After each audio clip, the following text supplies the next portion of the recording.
kind of simplify it all and say that it doesn't have to be this complex. Have a home list, have a work list, build out, take it slow, take the time. You've got the time, take the time to do it.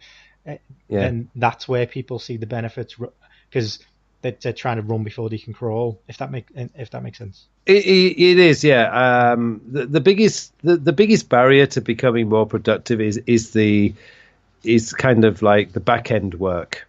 The collecting everything into one place, organizing it into projects, and then doing. It's what I call COD. Collect, organize, and do. And because what I find is a lot of productivity systems have like 5 or 6 different levels, and that's too much for the average person. Yeah. You've got to be a bit like me, a little bit geeky about productivity to really enjoy a 6-level process. But a 3-level process, which is collect, organize, and do, everyone can understand that. And when you show them the benefit and you show them how it can really help them to get rid of some of this stress and give them more time to get on with the things that they really want to do, that's when you see the penny drop. Yeah. And you can see it in their eyes. It's just amazing when you see that. So people do understand the more time. If you spend a bit of time now, you will gain the time later. It's one of those. Yeah. But put it in place and really have. And I think, it is. Do you find people struggle with consistency of a system? So when it's there and they're like, because I've done this in the past, so I'm speaking from experience too, where I have this really, really solid system. And my wife tells me all the time, like, when you were doing this, you were so much more relaxed and all this kind of stuff, which I do know I need to get back to. So that's what I'm working on. But people have a system and they're like, oh, it's totally working. It's totally what I want. And then for one reason or another, whatever that reason may be, they kind of fall out of it and then struggle to regain it. You know what causes it? It's usually a crisis. Could be a crisis at work, a crisis at home. It could be a big argument with the boss or a big argument with a colleague. And suddenly now your mind is so full of that argument or whatever crisis has happened at work that day, and you stop collecting. And, just one day you don't collect, and then you go, oh, what was it? I had to remember. Oh, what? And then the whole system will start falling apart. And you're right. The difficulty for most people is developing that habit of collecting everything. You don't have to organize it immediately. You can organize it on the weekend. Yeah, but where it is to organize. Yeah, as long as you're collecting. And what you've got to kind of teach yourself is to, no matter what's going on around me, no matter what crises are happening around me, I need to make sure I'm collecting the ideas, the commitments, the appointments, the important information. And I force myself to take some time off on a Friday. And I know it's a drama and I know it's all fiction, but I tend to watch Midsummer Murders. Okay. And because living in Korea, you don't see much of England, and Midsummer Murders out in the countryside, and it's okay. Very slow and gentle. Yeah. But the thing I've noticed, one of the things that always strikes me is as soon as they arrive at a scene, whatever's happening in that scene, out comes the notebook, the policeman's notebook. And I think the policeman, obviously, I'm pretty sure I've noticed this in real life too. As soon as they arrive at a scene, no matter what's going on, out comes the notebook. And, that's the kind of habit you need to be in real life too. If you're collecting, out comes whatever it is, your phone, if you collect on your phone or a piece of, a notebook, just have it with you all the time and just collect stuff. You can delete it later. Once you're into that habit, then you're less likely to, as we call it, fall off the wagon. Yeah. Nice. That's interesting. I've read that plenty where like Richard Branson and all these kinds of people to just have a pocket notebook all the time. Always have a notebook with just you. To write down anything. He said, and I've read articles where like you just mentioned before, even if you read it back and think, what was I thinking? At least you have it to reference. If you're just trying to think, what was that thought I had while I was trying to get the shopping in, then you're never gonna get there again. As much as you try, it will always be a struggle. Okay, so generally when we wrap up our shows, we ask all of our guests a couple of quick-fire questions. Carl, you've seen them, so you've had a little time to think about them. But every time we ask these questions, we always get different replies. We always get kind of interesting replies from a few people too. So we'll dive into our quick fire if that's okay. Okay. Okay, so an app you cannot live without. You see that you've asked that in the singular, an app. Yeah, So I had to a think singular Evernote app, yeah. or Evernote or Todoist, and I'm going to go with Todoist because that actually gives me guidance throughout the day. Okay. So I'll go with Todoist is an app that I couldn't live without because that sort of tells me what I need to be working on. Okay. If you lost Evernote, could you do what you do in Evernote in Todoist as a additional question? No, because Evernote, that free form note ability in Evernote is just perfect for planning. Yeah. Todoist can take notes, but it's nowhere near as good as Evernote at that. Okay. Excellent. So, Okay, so then next one is your favorite book, one that has inspired you the most or motivated you the most.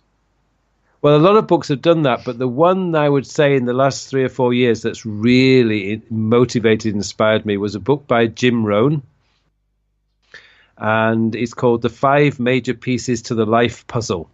Oh, okay. It's just such a brilliant book. It's not too long. It's so easy to read, but it just makes sense. Yeah, everything fits. I mean, Jim Rohn is just a brilliant presenter, and one of the brilliant things about Jim Rohn, sadly he died in 2009, but so many of his seminars and workshops are now on YouTube, and you can watch them for free. But he wrote a lot of books as well in his time. But this one, The 5 Major Pieces to the Life Puzzle, is just an amazing book. And it really opens up your eyes to what you could achieve if you really put your mind to it. Yeah, excellent. Now, I remember watching one of your YouTube videos about GTD, and you said you read the GTD book probably every year, or I do periodically at that level. No, every year. Yeah. Every Christmas.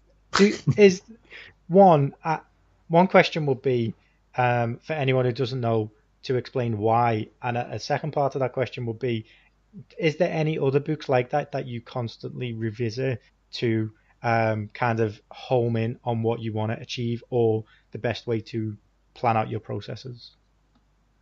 No, it's GTD because at the core of my whole system since I moved from Franklin Planner, actually back in 2009, has been David Allen's Getting Things Done book. And the reason I read it every year is because there's a lot of subtleties in GTD, and David Allen admits in the book itself that you're not going to pick this up in just a weekend. Yeah. It's going to take 6 months or more to really understand it. But the thing about Getting Things Done is once you truly understand it down to its fundamentals and its core, you're never going to ever have problems of overwhelm or stress or getting stuck with busy work. It really opens up your eyes to what you're working on and what you can work on and what you're in the mood to work on. And on its own, I don't think it's enough. I need books like by Jim Rohn and David and Brian Tracy. I'll read their books as well because that kind of fills in the gaps. But for a system, then Getting Things Done by David Allen is definitely a book well worth reading. Okay. Do you read the new version, or do you stick with the old version, or have you evolved with the process? I've got the new version. I think the 2015 version was the last one. Yeah. But the thing about Getting Things Done is it's not a system on its own. It's a set of principles that you follow, and you create your own system around those principles.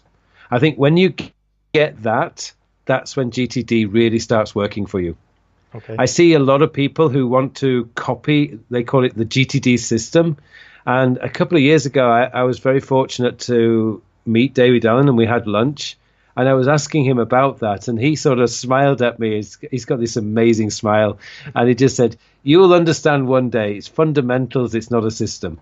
And which is why he never recommends a productivity app, because he understands everybody is different. I've read different things from him and seen him in different interviews and stuff like that. And he said there's so many that can fit the principle, and he's tried multiple times to try and integrate um, various different apps to produce a GTD app, but it does evolve and it is changing and it is it does. so personal to you how you do how you interpret the process that it would never work anyway, or potentially not work.